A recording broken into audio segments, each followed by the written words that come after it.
Welcome into the Fifth Down. I'm Jake Durant. The high school football season continued Friday with Week 3 action. Our game of the week featured a thrilling rivalry matchup between Houghton and Hancock. Who will come out on top and take home the coveted Copper Bowl? Let's find out.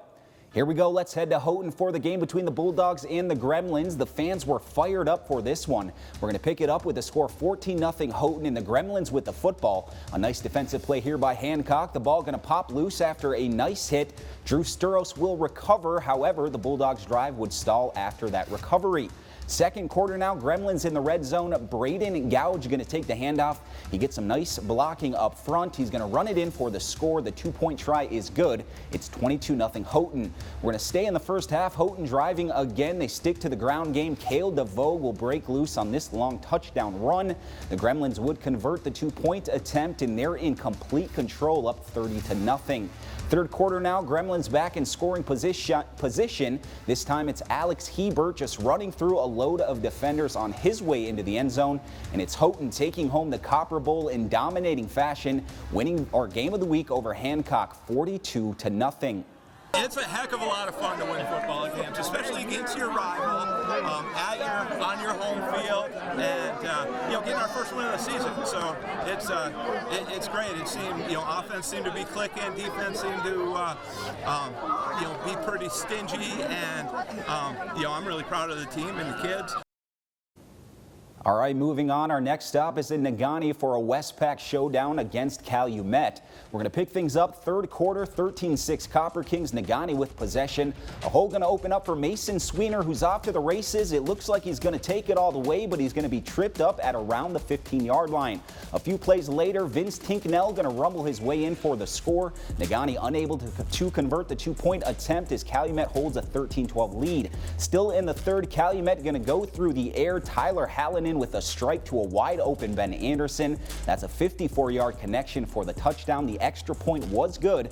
Copper Kings up 20-12. After another Tinknell touchdown brought the score 20-18 Calumet. The Copper Kings back with the football and looking to put this one away, and it's Hallinan weaving his way into open space. No one is going to catch him. A big win for Calumet, who takes down Negaunee 33-18. Let's take a look at some more of the action in the 11-player divisions. Kingsford holds serve at home against Gladstone 25-13. Menominee crushes Westwood 50-8. Iron Mountain takes care of Manistee 35-8. Bark River Harris with a big win over West Iron County 42-12. Cadillac blanks Sault Ste. Marie 43-0. And Escanaba takes care of business over Petoskey 27-10. Let's head out east now. The Newberry Indians hosting the 2024 state runner-up Pickford Panthers in a battle of 2-0 teams. Newberry also hosting their Patriot Night on Friday evening. Opening Pickford drive, Gunnar Bennon going to take the snap, and he's going to power inside following his blockers. Reaches for 6, but is dragged down just short of the goal line. On the next play, it's back to Bennon. This time he will not be denied. Panthers take an 8-0 lead after the two-point conversion. Later in the first, Panthers go back to Bennon, bursting left and fighting off tacklers, leaving nothing but green in front of him.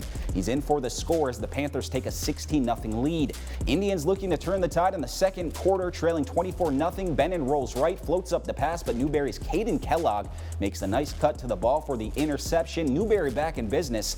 However, the ensuing drive would stall, and Pickford continued to roll with Bennon. He takes this one left, streaking down the sidelines. Another score for the Panthers. Newberry ultimately struggling to get enough offense going in the first half. Here, Garrett Lewicki going to scramble, goes back across field looking for Matthew Lupkert, making a heads-up catch off the tip, but in the end, it's Pickford going on the road and taking this battle on the east end 53-6. Ishpeming looking to get into the win column, taking on undefeated Gogebic. On the opening kickoff, Grady Gothier fielding and ready to return it, but the ball going to be stripped loose and recovered by the Miners, who are in business deep in Ishpeming territory. A few plays later, 3rd and 1 from the 9-yard line. Owen Miljevic will power it in for the score. The two-point conversion is good. It's 8-0 Miners. Ishpeming would then put together a long drive. We're now in the second quarter on 2nd and 5 from the 20. Gothier going to bounce it to the outside, and he crosses the goal line line standing up. The Hematites would convert the 2-point conversion to tie it up at 8 early in the second quarter. Just over 2 minutes left in the half, still tied. Ishpeming knocking on the door again. It's Gauthier again. He was running hard in this one, reaches over the stripe for a second score of the game. They would convert the 2-point attempt to take a 16-8 lead. Still in the first half, the Miners looking to even things up. Jaden Verrett to pass. Check out the grab by Aiden Partonen. Moss is his defender. He's down at the 1-yard line. Leland Hollenbeck would cap off the drive as he punches it in. It was tied at 16 at the half, but the second half belonged to the Miners, who would go on to win this one 38-16. Taking the action over to the Superior Shore line, where the Rudyard Bulldogs took on the Munising Mustangs. First drive early in the first quarter. Second and long from the Munising 23. Kyle Postma going to roll to his right and completes the pass across his body to his tight end Emmett Grenfell, setting up an early opportunity at the goal line for the Bulldogs. On the very next play, Postma going to initially struggle with the snap, but he's going to roll out left and scramble in for the score. The extra point would be good, putting Rudyard up 7-0 with 8 minutes left to go in the first quarter. Later in the first, it's the Bulldogs driving yet again with a third down deep in Munising territory. Postma would run right and get the first down yardage, but the Mustangs would force a fumble recovered by Brandon Boyack, giving the Mustangs momentum. Still down 7-0 late in the first quarter. We're going to pick things up later in the second quarter as Postma keeps the ball on first and goal. He's going to fumble the football just short of the goal line, but the ball going to roll into the end zone where it's recovered by Levi Mayer for a Holy Roller-esque touchdown.